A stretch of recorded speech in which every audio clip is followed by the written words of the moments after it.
So, James, what have the last 5 years been like for Builders of Hope? So in the past 5 years, Builders of Hope has experienced exponential growth, both in terms of the partnerships that we've brought together, in terms of the people that we've impacted, and specifically in terms of the projects that we've completed. We have expanded our geographical service area to include Dallas County by being awarded a CHOTO certification through Dallas County. So before, we were only serving 2 to 3 communities within the city of Dallas. Now, our geographical service area includes all of Dallas County. We have a diverse mix of projects in our pipeline, including multifamily development, as well as a few subdivisions, so that we can get economies of scale. So we have grown, and that is thanks partly to the partnerships that we've been able to garner, the people who have believed in our vision of transforming Dallas by creating thriving neighborhoods and quality, affordable homes for all incomes. So we're grateful. It's been a lot of hard work, and we're grateful for where we are. Yeah. Tell me a little bit about your professional journey. How do you arrive at this place? Absolutely. So my background is in banking and finance. I spent a number of years at JPMC, working in the high clientele, high net worth department, managing a portfolio of high net worth individuals. I tell people that I got involved in housing because I had a Nehemiah experience. One day I was driving down Canada Drive, looking at West Dallas, and began to weep over the broken walls of my city. That's why I started to get involved. I was appointed the mayor's chair of the Housing Finance Corp with the city of Dallas, a board that really gives you the grassroots understanding of how complex housing finance can be. Chris Lewis, who serves as our Chief Operating and Housing Development Officer, currently serves on that board. So my background is in banking and finance, but I always had a community perspective, right? When I came to West Dallas back from college and wanted to get involved, the first thing that my grandfather asked me to do was clean the toilets at the church. So that's where I got my start. Went on to work with awesome organizations like Second Saturday that did home repairs for seniors, was on their board for quite a while. So although I come from corporate America, my start is very much from the bottom up. So what's new? What's going on new with Builders? So you mentioned that you guys have a lot of new partners and a lot of new projects. So tell me a little bit about those. So one of the most exciting things that I'm so glad to announce is that we've brought on Chris Lewis as our Chief Operating and Housing Development Officer. And that just speaks to our capacity, speaks to our growth. It speaks to just our leadership in this space, that we're able to attract some of the brightest minds of our city to help lead our efforts towards our mission of transforming Dallas. Okay. So Chris, sounds like James is the OG of the group. So tell me a little bit about the obstacles you may have seen since you arrived at the organization. So James has done a really good job of scaling up the organization, and by way through our friendship and the work he's been doing professionally and within the community. I was gracious with the opportunity to come in and support as we're scaling up. We have over 291 units in our pipeline. So just kind of my job and role is just to come in and improve the processes and within the organization, and somewhat overseeing the housing development from infill development all the way to occupancy. So I'm thrilled to do that. My background is engineering, so my role objective is to bring in more of a technical background, project management, as well as kind of understanding kind of what's going on through that development process. So, James, a lot of times in our community, these types of projects aren't well received. They're kind of get a lot of pushback, a lot of doubt. Tell me, how's this project been received? What have you seen over the last 5 years? Has the community been receptive to it, welcoming? What have you seen? So I would say the community is pretty open to the projects that we bring to the community. It's because we start there. And I think that's a vital point that all developers have to realize, is that when you're developing in Southern Dallas, it's not you inviting the community to the table, because it is their table. You have to understand that and ask permission for a seat at their table. And that's what we call equitable community development. It's community development that's done in a way that puts the communities first. Every single one of our projects is an answer to a community need, whether it's our South Dallas project that is revitalizing an area that has slightly higher crime rates than other parts of the city, or West Dallas, where we are stabilizing the housing market by bringing in affordable housing at a price point below what the market is bearing, or if it's our Farmers Branch project, where we're providing workforce housing to individuals that the market has priced out of that area. All of our projects are an answer to a community need. And if you do community development that way, then you won't have problems with the community not wanting what you're bringing, because you're literally bringing what they asked for. Chime in, bro, if you want to say that. Yeah. History of trust issues in the Black community. Have you seen, since you came on board, I know James has one perspective. Tell me yours. Have you seen any mistrust in the Black community, thinking, we're stuck on paradigms, wanting to be with the way it was, and they want to see something before they really trust it? Have you seen anything like that? Absolutely. I mean, one thing, James and I were kindred spirits. We're both Dallas natives. We grew up in the poorest parts of the city, and, we left out, go to college, me serving in the military and coming back, is that, now we're mixing our purpose and passion, but also, revitalizing our communities. A lot of times you see that there's mistrust with private developers coming in because, as James mentioned, they're not talking to the community. And one, they're not building quality sustainable housing. One of the best things that Builders of Hope does is that not only we take the insight from the community, we build quality housing. So it's not all, the same, different elevation, different renderings, like it matches and improves in community. So by improving that trust, and providing beautification projects, having them inputs to see, what they like, once the foundation is poured, one thing that we do internally is that we work with the home buyer. They pick and choose certain upgrades, certain amenities, so they feel like they're a part of the process. Even though, we like to use the word affordable housing, but it's just really beautiful homes that you wouldn't even think is affordable. That's a very good point, Chris, because not a lot of affordable home builders offer that semi-custom experience. And that just speaks to our drive to make everything we do all about the community that we serve. In addition to our affordable housing projects, we also have 4 different community transformation initiatives. Our West Dallas Vision Plan, which is a neighborhood plan that prioritizes neighborhood needs and concerns, so that when disruptive development comes into the neighborhood, planning commissioners have a plan that they can look at to understand what the community wants their community to look like. We're also completing a Mill City Public Safety Initiative, where we are remediating blight in the southeast portion of Dallas. We're also doing a home repair program for seniors in West Dallas. We understand that home repair is one of the most efficient, cost-effective ways to secure affordable housing in areas that are going through fast-paced gentrification. So we're also doing what we call an anti-displacement toolkit for the city of Dallas. We all know of the natural phenomenon of Black and brown communities being displaced by disruptive development and what we call gentrification or urban renewal. We stood up to lead in this space, and we're completing a toolkit that will be done this year. The good thing about this toolkit is that it will be adopted as policy, so that after this toolkit is passed by council, all housing policy will have an anti-displacement lens. And that's what we are called to do, not just build bricks and sticks, but how do we also build strong, thriving communities where everyone will have a place to live?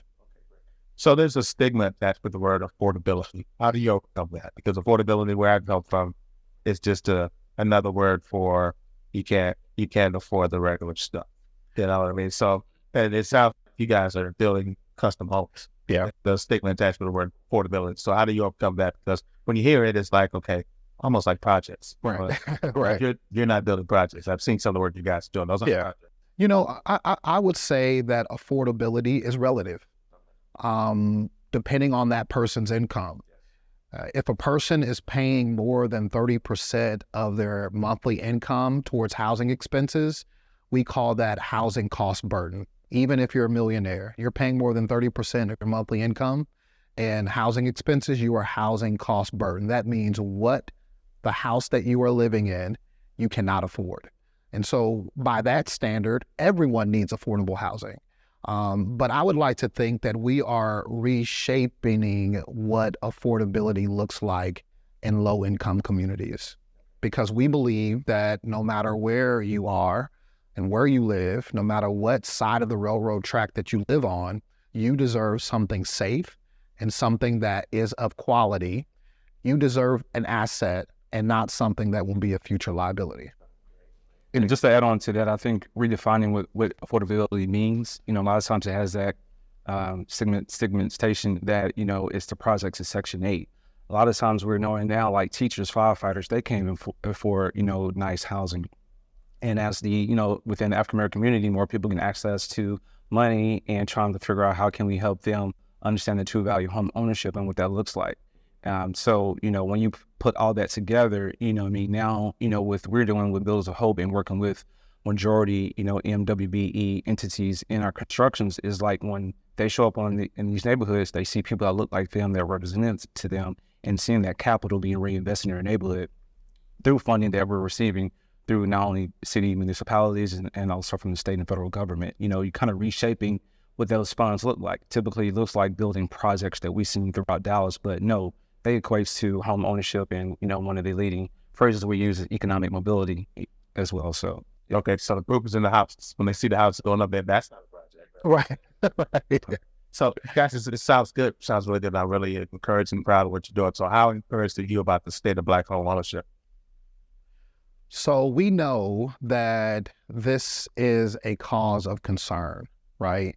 We know that Black home ownership is definitely a cause of concern.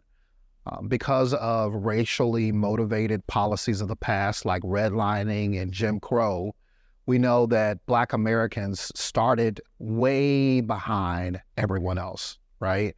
In fact, today, if you look at the home ownership rates, I believe that Black Americans right now are sitting at 46%, whereas their white counterparts are right at 75%. So that is a huge gap that we have to close, because what that gap tells us is that not only is there home ownership issues, but there's also wealth issues, because home ownership has always been the leading way to build wealth in this country. So we are at a huge disadvantage, and we have to do everything that we can to stress the importance of home ownership in our communities, but also systemically attacking barriers that prevent those families from becoming homeowners. So, you mentioned that home ownership is a cornerstone of wealth, pretty much, but Right. most Black families don't know that. Yeah. So, what is your message? How are you getting that message of financial literacy and wealth building literacy out to them? Yeah, I will say for Builders of Hope, CDC, we are an economic mobility center. That's what we do. On average, our homeowners walk in to about $60,000 in equity on day one. For our West Dallas project, an area that is going through fast-paced gentrification, a market that has completely priced out existing residents from becoming homeowners, that project alone will generate over $2 million of wealth for those homeowners.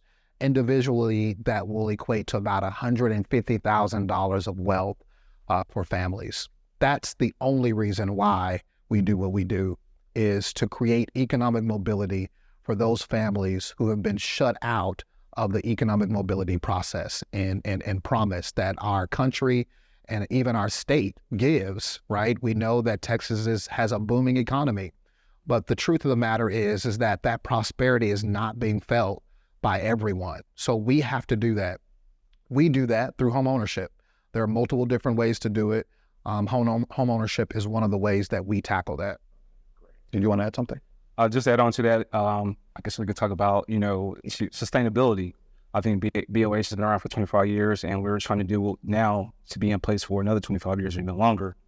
And I believe with our new housing preservation center, like we're building within the community, so not only we're able to scale our support, for some of the endeavors we do from the anti-displacement toolkit, but also, one of the key things that James was leading was the property tax exemption seminars that we have. So we have over 120 families come back, the increase in property taxes.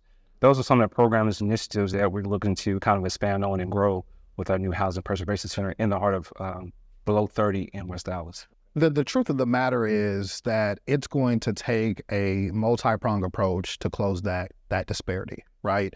So while we're building affordable housing that gives instant equity to the homeowner, we're also doing things like Chris just mentioned about property tax mitigation. A lot of our homeowners, they receive their property tax bill and don't even know that, number one, you can claim a homestead exemption, and number two, you can actually protest the valuation that you receive. And so doing those things, those teaching, education, we hope will close the gap in our city. Is gentrification your biggest concern? Investors coming up and just buying up the property and displacing minorities, and do you feel like you're on the clock and you're racing against that? I would say every single day I wake up with the anxiety that another family is being displaced in our communities. It's a burden that I live with every single day. I hear a story of a family having to move out of their community because they can't afford the property taxes. Or Chris can mention about families getting multiple calls. Can we buy your house? Can we buy your house? I mean, you want to talk about that? I mean, it's... Yeah, so one of the big things is too, I want to be an advocate. I don't want my money to be recurring in my neighborhood. So when I moved back from college to the military, I live in the same district. I grew up in District 4. So the things that I've learned over the years and, work alongside James and other community leaders, like I want to take that information and share it within my community, within my neighborhood association. So when we talked about gentrification, usually we're not the people that's in control of it. Gentrification is not necessarily a bad thing. It's just that when people are not of the community, they have like no interest and no care. They're just looking about the monetary gain, so they're not investing. So the things we learned from my past experience being, slightly political figures, sitting on boards of commissions, learning all that information. It's all about, the key thing is information sharing. And I think a lot of times our communities are not educated in certain areas for us, the things that are affecting our communities that are barriers. A lot of times, we're just taking one nail at a time, kind of chiseling away at those barriers. And that's one thing that Build of Hope is definitely doing. Great. Last question, guys. Oh, easy. Easy? Okay. Yeah. So you've done a great job here in Dallas. It sounds like you're doing a great job, doing big things going on. Are you going to layer this model over to other cities, or just going to focus on here in the DFW area? Chris, Oh, man, I'm going into month 3, and James, we just spoke about the great work we're doing here in Austin at a Black Lives Matter symposium. And I think we ran into some people. I think one lady was from Memphis, and she was asking James, can you bring it to Memphis? Mm-hmm. I would say hopefully that is something in the pipeline that, through our work within our team here that's doing a great job, that we can expand. So the short answer is yes.